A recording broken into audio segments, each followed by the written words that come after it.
Hello everyone, this is LockOS, and welcome back to the DCS F-5E Tiger 2. In this video, we're going to showcase the use of the SUU-2 flare pods.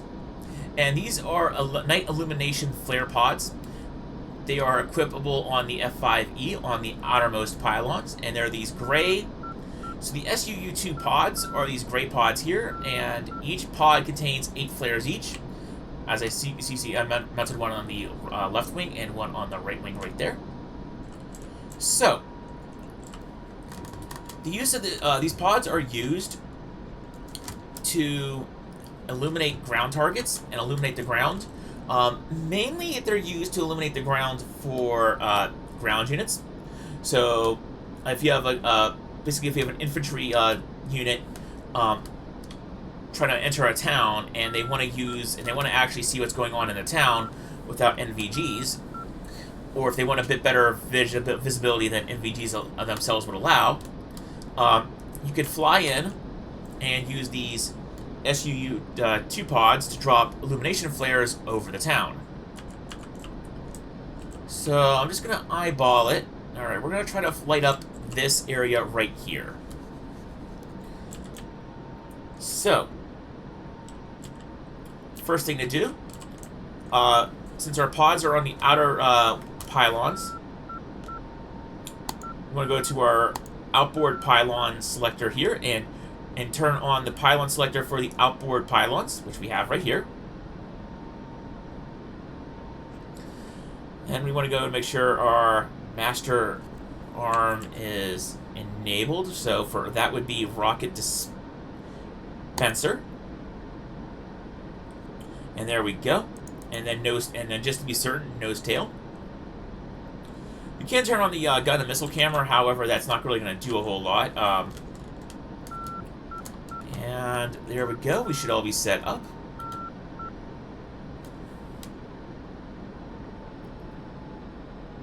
Throttle back. Because now for the deployment profile, again, there's no real HUD symbology in the F-5E. You're just kind of doing everything kind of by Kentucky windage and the like. Kentucky windage also using the manual depression tables and the like. However, with the F-5Es, with these target pods, basically all we're doing whenever we hit the pickle button to release our weapon is basically just telling the pods to just shoot out a flare out the back of the pod. And then, once the flare leaves the pod, it will deploy a parachute and immediately drop. So it's not, so more or less you just want to overfly the target, hit the button, and the flare will immediately just pop out the back, deploy a parachute, and just stay in the air right above the target. So they're easy to deploy in that sense. You don't have to aim them per se, you just have to overfly the target, and then once you overflow the target, hit the button, and it shoots out the flares. So we're going to release one flare on either side.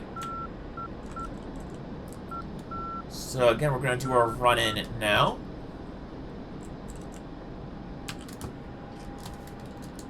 Now you do want to be relatively low when you drop the flares. If you drop them too high, they're just going to hang in the sky and burn out by the time they get down low enough to illuminate the ground. The burn time on these flares is 4.5 minutes, so do keep that in mind. So there is that as well. So you can deploy the flares and then go in for an immediate attack with your own rockets if you want to, but you're not going to have a whole lot of time to pull that off. So we're flying a couple thousand feet above the target. You don't have to be super precise over altitude. I would at least, I think a minimum of 1,000 feet. I like to go for roughly 5,000 feet. So here we are right above the target area. And pickle. Yep, there we go. Flares away.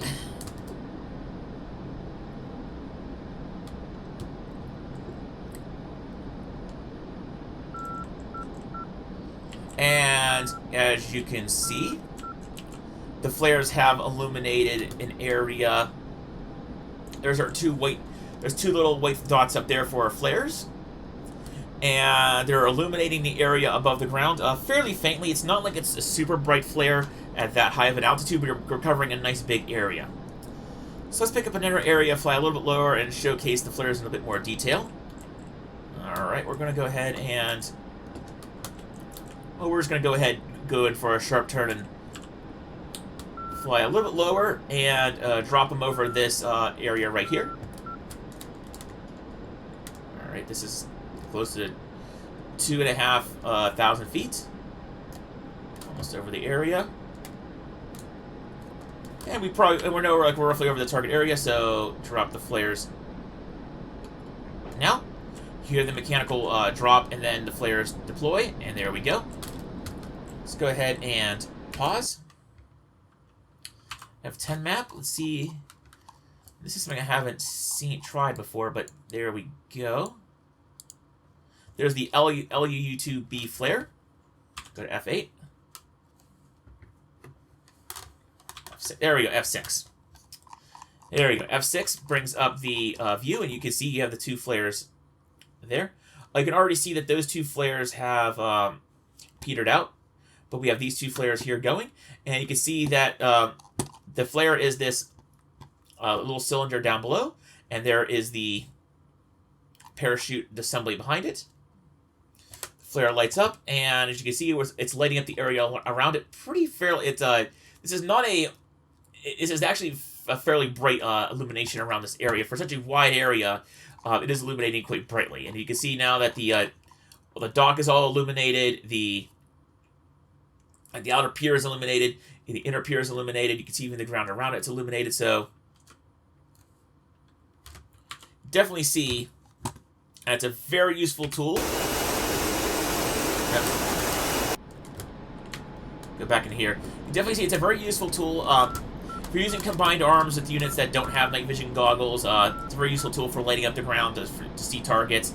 It's also useful for, even if you want to point out targets in an area that other aircraft might not have good visibility over. Oh, there's our flares over there. They weren't over there. See, our flares over there are still going. Flares over there are still going. You definitely use this to light up the whole area for a ground bombing operation. Use this for cool cinematic views. It's a fun toy. It's not, again, it's especially with the more modern aircraft than DCS. Even other aircraft that are contemporary of the F-5E, like the A-6E Intruder, that are specifically built for night bombing, don't really need to use the target flares. But you can use it for other aircraft. You can use it for, like, ground troops can use it for ground operations. You can use it to help other aircraft who don't have the ability to have NVGs. You can even use it with the F-5E to drop high, and then switch to have rockets and bombs for your inboard pylon and make your pass that way. So it's a cool feature. It's a cool function. Figured it'd be a cool thing to showcase on New Year's Eve. So you can have your own little fireworks display right here. Obviously, it's not as fancy or as explosive as a actual firework, but it's certainly way brighter than them. So with that being said, this is LockOS signing out from DCS World, and I'll see you all in the future with more F-5E and Mirage 2000C tutorials. And hopefully once the new year drops and Heapler releases it, some upcoming F4E tutorials. See you all then.